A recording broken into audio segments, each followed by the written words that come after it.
It started with a feeling, a creeping, gnawing sensation at the back of my mind. I first noticed it one chilly autumn evening as I walked home from work.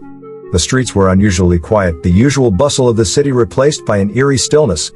I felt eyes on me, a prickling sensation that made my skin crawl.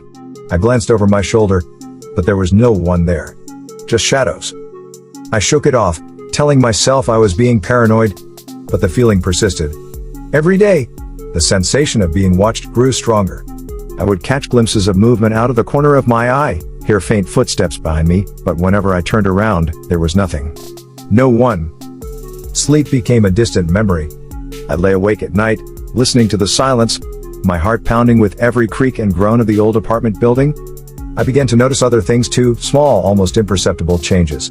Objects in my apartment were moved, a window left open that I was sure I had closed.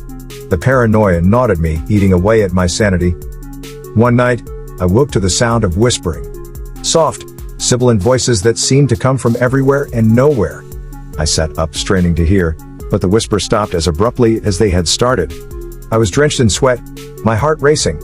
I couldn't take it anymore. I had to know if someone was there. I installed security cameras around my apartment, hoping to catch a glimpse of my tormentor.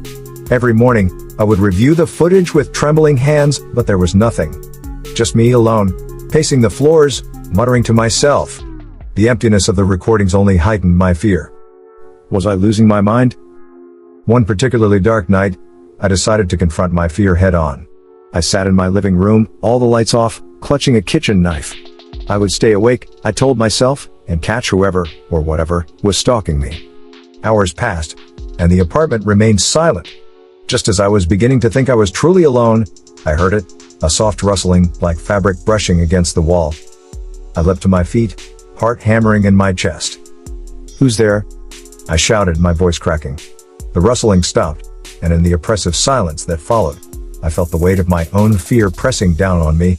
I edged towards the noise, knife held out in front of me. In the dim light, I saw a shadowy figure standing in the doorway to my bedroom.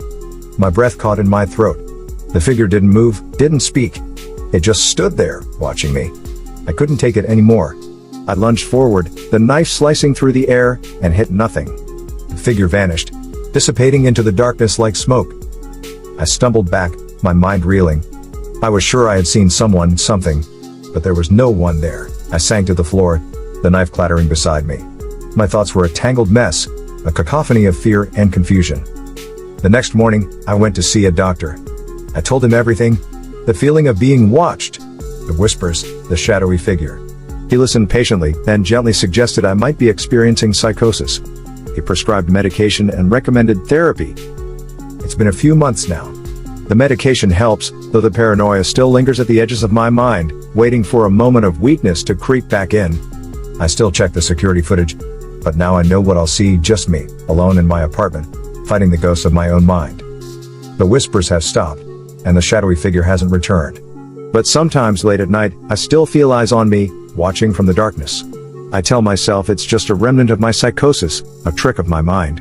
But deep down, I can't shake the fear that maybe, just maybe, it was real all along. For more stories, please subscribe and don't forget to hit the notification bell. Thanks.